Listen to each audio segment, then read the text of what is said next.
우리 이 땅에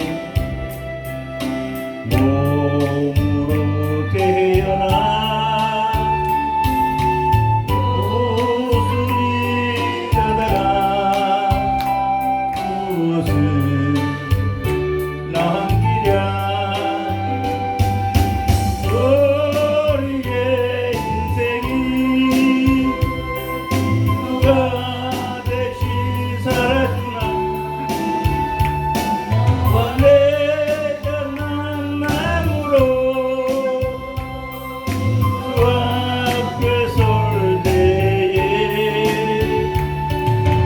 우리 무엇으로 주님께 드리랴. 그의 인생 어떤 짧은 인생에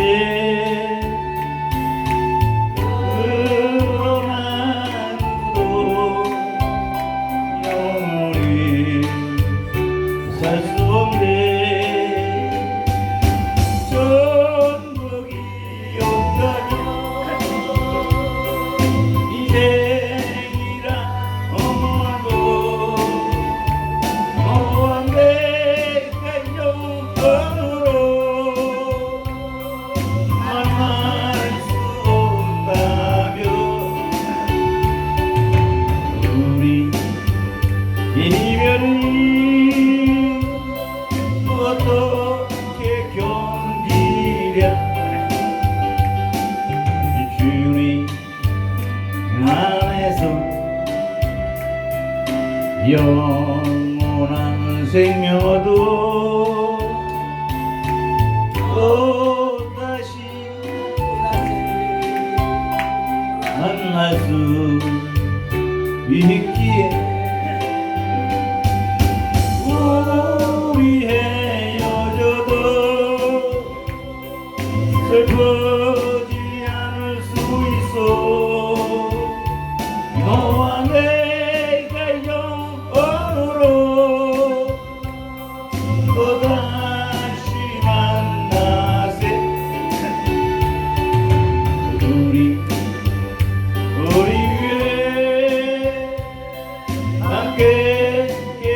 그렇습니다. 저와 여러분이 천국에서 만나지 못한다는 그러한 생각을 갖고 살아간다면 가장 바보스럽고 어리석은 사람일 것입니다. 3.1 운동을 기념하는 국경일은 3월 1일부터 시작을 하고 있습니다. 왜 그러냐면 우리가 3.1절 하면 생각나는 사람이 하나 있죠. 그것이 바로 유관순 누나입니다. 수십 년이 지났지만 유관순을 아직도 우리는 누나라고 부릅니다. 왜냐하면 유관순 여사는 서대문 형무소에서 순국했는데 이때 나이가 18살이었기 때문입니다. 어린 나이에도 조국을 위해 극한 고문과 재판을 받으면서도 당당함을 잊지 않았기에 우리는 아직도 그분을 유관순 누나라고 부르고 있습니다. 그런가 하면 이완용이라는 사람은 민족을 배반했기에 매국노라고 부르고 있고 지금도 후손들도 많은 지탄을 받으며 살아가고 있습니다. 또한 전두환 씨는 5.18 광주 소요 사태 때 사회를 안전시키다는 비명 아래 수많은 광주 시민을 학살했기에 광주에 살고 있는 많은 사람들이 가슴에 하늘 붉게 하였습니다. 그렇습니다. 사람을 원하든 원치 않든 간에 인생을 살아가면서 어떻게 살았느냐에 따라 다른 사람에게 좋은 기억이든 나쁜 기억이든 기억을 남겨줄 수밖에 없습니다. 저는 군산 이 L 기도원에 약 4시간에 걸쳐서 달려왔습니다. 저는 허리 디스크에다가 협착증에다가 좌측 신경통에다가 목 디스크를 앓고 있습니다. 저는 병원에서 절대 무리하면 되지 않는다고 얘기를 합니다. 그런데 저는 이 L 기도원에서 저희 허리가 치료될 걸 믿고 달려왔습니다. 저는 그러한 조그만 희망을 갖지 않고 있다면 여기 올 일이 하나도 없습니다. 올 일도 없거나 올 필요도 없었습니다. 아마 이 시간은 병원에 가 있을 시간이었을지도 모릅니다. 옛날에 이렇게 얘기를 합니다. 아침에 자고 일어나면 안녕히 주무셨습니까? 얘기를 합니다. 저는 밤새도록 잠을 못 잡니다. 왜? 허리가 아프고 온몸이 땡기고 저려서 잠을 못 잡니다. 저희 아내가 왜 같이 왔냐면 제가 오다가 사고 날까봐 그래서 같이 오게 됐습니다. 이 3박 4일 동안에 무언가를 남겨야 되지 않겠냐는 생각을 갖고 온 것입니다. 난 이곳에서 내 허리가 치료될 것이라고 믿고 왔습니다. 이 3박 4일 동안 여러분이 아무런 기적과 이적이 나타나지 않는 상황에서 지나간다면 그거는 허무한 시간을 보낸 것이라고 저는 생각을 해봅니다.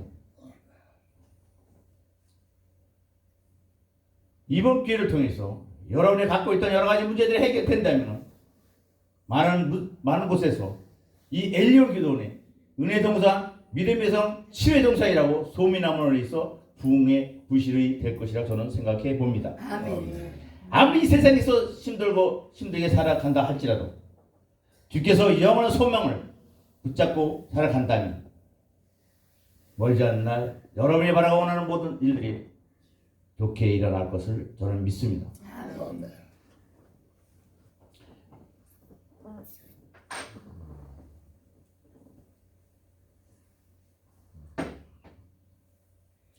주님을 믿으면서 구원을 받은 시분이 바뀌었다면 행실이 주님을 영광스럽게 해야 되는데 주님을 욕되게 해서는 안 된다는 것입니다. 이 세상 인생을 살아가면서 자신이 남에게 어떻게 기억되는가에 관심을 기르며 살아가야 한다는 것입니다. 바울은 데살로니가 교인들이 너무나 신앙생활을 잘하고 있기에 항상 하나님께 감사하고 기도할 때마다 그를 기억했다는 것입니다. 그렇다면 바울 사도는 어린 데살로니가 교인들로 인하여 항상 하나님께 감사하고 기도할 때마다 기억나서 기도하게 해주는 그 이유는 무엇일까요? 그것은 첫 번째로 믿음의 역사 때문인 것입니다. 믿음이란 하나님의 은혜의 선물이요 주님 안에서 나타난 하나님의 사랑을 받아들이는 우리 인간의 삶, 곧 생각, 의지, 정서, 빛, 행위 전체가 하나님에 대한 복종적 관계를 맺는 것을 의미하는 말입니다. 믿음의 역사란 말은 하나님의 선물인 믿음에서 비롯된 행위 또는 믿음에 의해 성취된 일을 의미하는 말입니다. 그러기에 좋은 나무보다 아름다운 열매를 맺고 못된 나무가 나쁜 열매를 맺는 것처럼 정말 구원받은 믿음이라면 반드시 믿음에 따르는 열매가 있어야 된다는 것입니다. 아멘. 야고보서 2장 10절에서 이렇게 말씀하고 있습니다. 행함이 없는 믿음은 그 자체가 죽은 것이라고 말합니다. 또한 야고보서 2장 22절에서 이렇게 말씀하고 있습니다. 내가 보고니와 믿음이 그의 행실과 함께 일하고 행함으로 믿음이 온전케 되었느니라고 말합니다. 바클레이라는 사람은 이렇게 말을 하고 있습니다. 어떤 사람은 채찍이 무서워서 일을 하고 또 어떤 사람은 보수를 목적으로 일을 한다고 합니다. 그런가 하면 어떤 이는 이 엄격한 의무감에 사로잡혀 일을 한다고 합니다. 그러나 어떤 이는 믿음을 가지고 하나님을 위해서 일을 한다고 말하고 있습니다. 그렇습니다. 저희 여러분이 인생을 살아가면서 무슨 일을 하든지 누구를 위하여 일을 하느냐에 따라 그 사람의 삶의 행복이 삶의 지표가 바뀌는 것입니다. 가을 되면 길거리에 많은 낙엽이 깔려 있습니다. 청소부는 그 낙엽을 쓸면서 많은 불만과 불평을 갖고 그 낙엽을 쓸고 있습니다. 그러나 어떤 분은 이 낙엽을 보면서 하나님을 찬양하며 하나님께 영광 돌리며 정말 자기 자신을 되돌아보면서 이 낙엽을 쓴다고 합니다. 믿음은 보이는 것입니다. 예수를 믿으면 실제로 그의 삶의 모습이 바뀌어져야 합니다. 예수를 믿나 하면서 그의 삶의 변화가 없다면 그것은 예수님을 믿는 것이 아닙니다. 예수님을 믿는다고 말할 자격이 없는 사람인 것입니다. 그는 예수님을 믿는 것이 아니라 예수님을 따라다니는 종교인에 불과한 것입니다. 믿음의 역사는 사람의 삶이 바뀔 때 믿음의 역사는 아픈 사람이 치유되는 현장이 있어야 됩니다. 믿음의 역사는 문제가 해결되어야 합니다. 믿음의 역사는 모든 사람이 바라고 원하는 모든 문제들이 해결되어야 한다는 것입니다. 바울이 이야기를 합니다. 믿음의 역사는 마음으로 믿는 것이 아니라 믿음의 결과가 드러나는 것이라고 말입니다. 믿음의 결과가 없다면 그것은 안고 없는 찐빵인 것입니다. 아무리 수년간 신앙생활을 한다 할지라도 믿음의 결과가 없다면 그것은 잘못된 신앙을 했다고 말을 해도 과언이 아닐 것입니다. 수년간 교회에서 봉사를 한다 할지라도 하나님의 말씀에 전도한다 할지라도 믿음의 결과가 없다면 그 사람은 잘못된 믿음을 갖고 신앙생활을 하는 것입니다. 사도 바울이 데살로니가 교인들에 의해서 항상 하나님께 감사하며 기도할 때마다 기억하는 것은 두 번째로 사랑의 수고가 있기 때문인 것입니다. 결혼한 남편이 생일을 축하한다고 하면서 빈손으로 집에 간다면 그것은 거짓일 가능성이 상당히 많이 있습니다. 정말 가져가는 것이 아무것도 없으면서 내 마음 알지? 정말 내가 당신을 진심으로 당신을 진심으로 사랑하고 하기에 생일을 축하한다고 한다면 그것은 거짓에 가까울 수밖에 없을 것입니다. 사랑은 실천을 동반해야 합니다. 예수 그리스도가 십자가에 돌아가신 것은 저와 여러분을 사랑한 것이 사랑 있게 실천한 것입니다. 요한일서 4장 17절에서 이렇게 말씀하고 있습니다.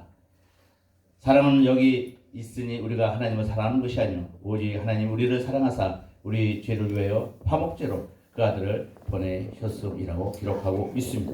사랑을 받을 자기 이게 전혀 없는 대상에게 그 요구대로 주는 것이 아니라 조건 없이 주는 것을 말하고 있습니다.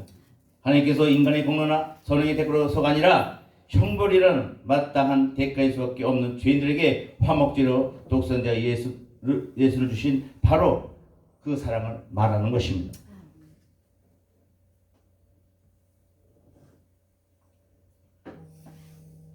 그렇습니다. 독생자를 저희들을 위해 화목제로 주셨다는 말씀 속에서는 진리와 정의가 내포되어 있음을 알 수가 있습니다. 이 놀라운 사랑이 이 성령님으로 말미암아 우리의 마음에 부여졌지만 누구든지 사랑할 수 있고 더 나아가 원수까지도 사랑할 수가 있는 것입니다.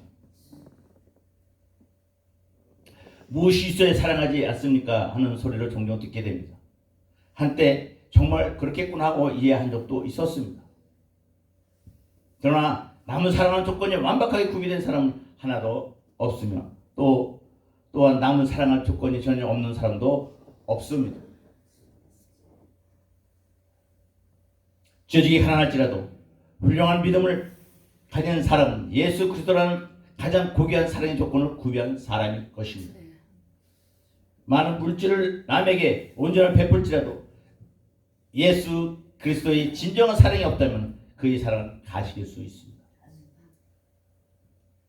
참 믿음의 사람이란 자신을 합리하는 대신에 사랑의 소를 아끼지 않는 사람을 말하는 것입니다.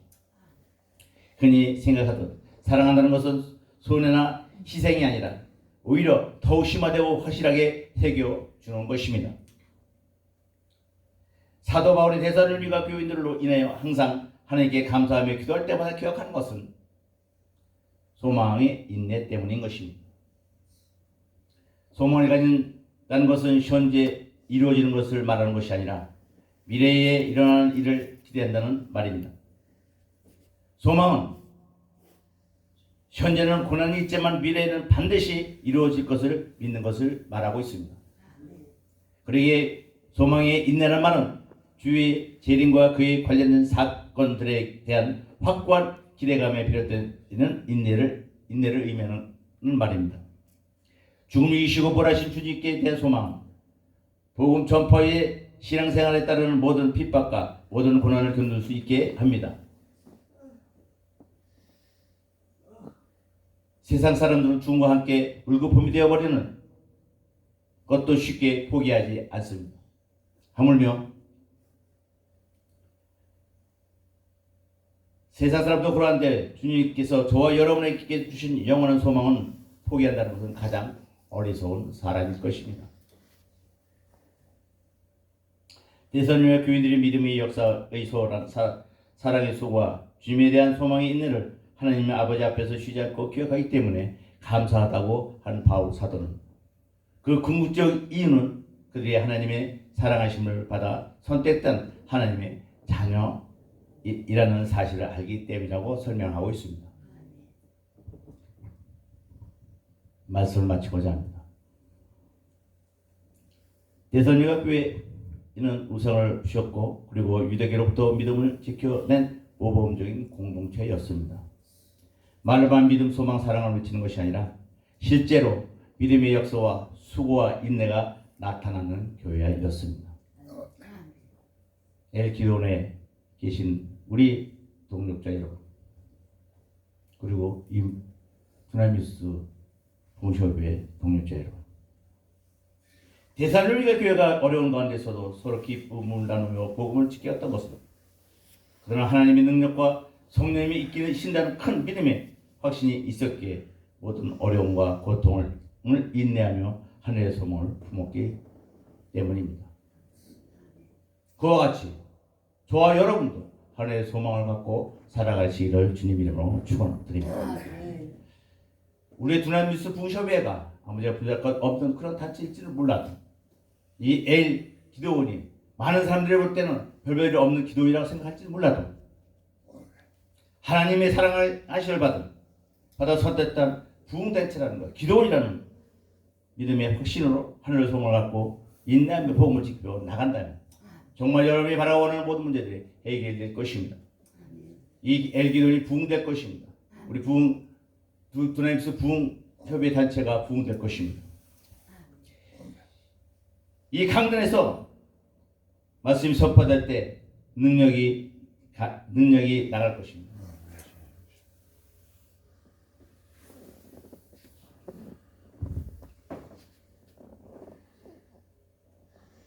하나님의 능력이 임하는 가는 곳곳마다 놀라운 일들이 일어날 것입니다. 강단에서 말씀이 선포될 때마다 귀신은 떠나가고 병든 자들이 치료되며 죽었던 영혼들이 살아나는 일들이 일어날 것입니다. 뿐만 아니라 성령님이 저희 두나미스 부흥협회뿐만 아니라 여기 엘기돈이 직면하고 있는 여러 가지 문제들이 해결될 것입니다. 여러분의 근심이 사라지고 기쁨이 넘치는 시간이 될 것입니다. 심리학자가 쥐를 도관에 넣어서 완전히 밀폐시켜버리고 죽음의 빛도 들어가지 못하도록 차단시켜버렸더니 3분 만에 죽었다고 합니다. 똑같은 빛만 조금 들어가게 만들어 놓았더니 이 쥐는 36시간을 살았다고 합니다.